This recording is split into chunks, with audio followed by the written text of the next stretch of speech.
موافق نقشه کاری و هدفهای در پیش گذاشته شده کارهای ساختمانی بزرگترین انشاءات گیدروانرژتیکی تاجیکستان نیروی برقی آبی راهور ادامه داشته طبق اطلاع مسئولین عین حال تعداد کارمندان آن نزدیک به 17000 نفر میرسد. برای انجام با صفت کارها موثرترین تکنیک و مکانیزم‌های کاری از جمله تجهیزات صاحب کوکنی، دستگاه‌ها برای آماده‌سازی شاخته‌ها و دیگر مکانیزم موثر جلب گردیده ساختمان انشاءات زیر نظارت قطعی اساسگذار صلح و وحدت ملی پیشوای ملت پرزیدنت جمهوری تاجیکستان محترم امامعلی رحمان قرار دارد. نقب ساختمانی رقم 3، نقب ساختمانی رقم 4، سربند، تالاری ماشین‌ها و ترانسفورماتورها از شمار قطعه‌هایی که در آنها کارها با مرام و با جلب متخصصان صاحبی جریان دارد. قسمت بیشتر کارهای ساختمانی در برآمدگاه نقب ساختمانی سیوم سامان یافته. شرکت‌های ساختمانی در این انشاءات فعلا بند کارهای زمینی میباشند. تا به امروز طبق اطلاع مسئولین در حجم 2,388,744 و از 144 متر مکعب در اینجا کارها سامان یافته است. همچنین کارهای مستحکم کنی نشابی‌ها و گذاشتن انکرهای پنه، اژرگه، فرمکنی چوهای درنژی و سیمنتاسیون مستحکم کننده جریان یافته ایستاده است. ساختمان انشاءات برآمدگاه نقب ادامه داشته در یک ماه اخیر در حجم 14010 متر مکعب بتون خوابانیده شده است. حجم عمومی بتون خوابانیده شده باشد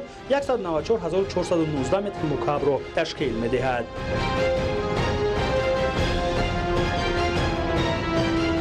نقب آپارتوی استیسه با درازی قریب 1800 متر قریب 2 کیلومتر بوده.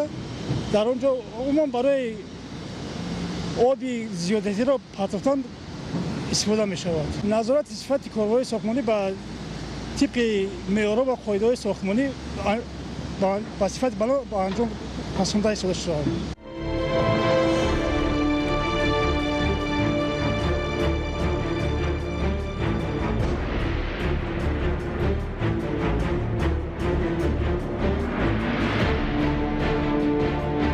همزمان این شب و روزها در تالار ماشین‌ها و بنای ترانسفورماتورها، ساختمان و وصلگری، پرمکنی چاه‌ها برای گذاشتن انکرها، اینچنین کارهای سیمنتاسیونی ادامه دارد. در قلب نیروگاه تالار ماشین‌ها وصل و نصب مکمل گیدر اگریگات رقم 5 انجام یافته از سنجش همه‌جانبه گذرانده شده است. اگریگات 6 باشد طبق نشان‌دهنده‌های مقرر گردیده تکنیک به استیصال و انتقال نیروی برق به سیستم یگانه انرژتیکی مملکت بند میباشد. کارهای نقب‌کنی و انکرگذاری در قسمت اگریگات رقم 4 پورا به انجام رسیده.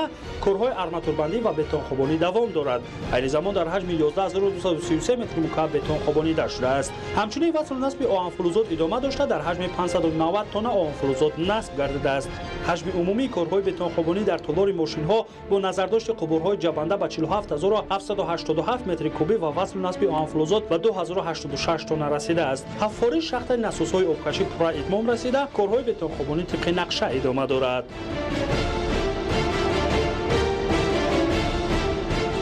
ما تمام این تکنیک‌ها رو با کار جلب کرده ایستادیم و کارها با سر وقت با سر بلند انجام یافته ایستاده است. با صفت خوب کارها پیش رفته ایستاده است. هم در وقت شبانه هم در وقت روزانه کارها با خوبی پیش رفته ایستاده است. کارهای سیمنتاسیونی، مستحکم کنی کوه‌ها، انکرمانی، بوریدکاری، همه این کارها در ما رفته ایستاده است.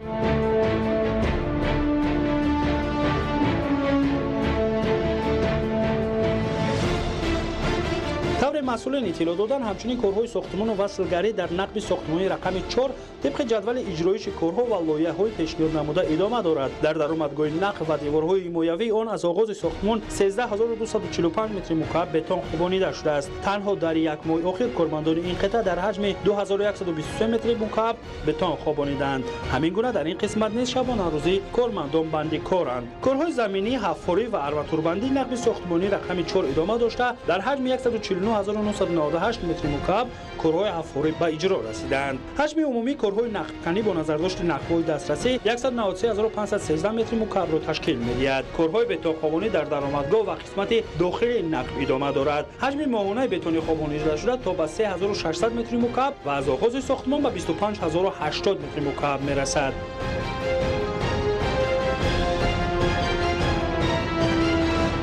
این زمان کارهای بتونگیری دیوارهای پرکننده در درآمدگاه تونل رفته است که حجم بتون 144 کوب را تشکیل می‌دهد و در قسمت داخلی تونل باشد. در دیکت 115 ما امروز بلوک را برای بتونگیری اساسی تیار نموده و کمیسیای نزد دایرکسیا آن را قبول کرد و برای بتون گرفتن اساسی به ما اجازه داد.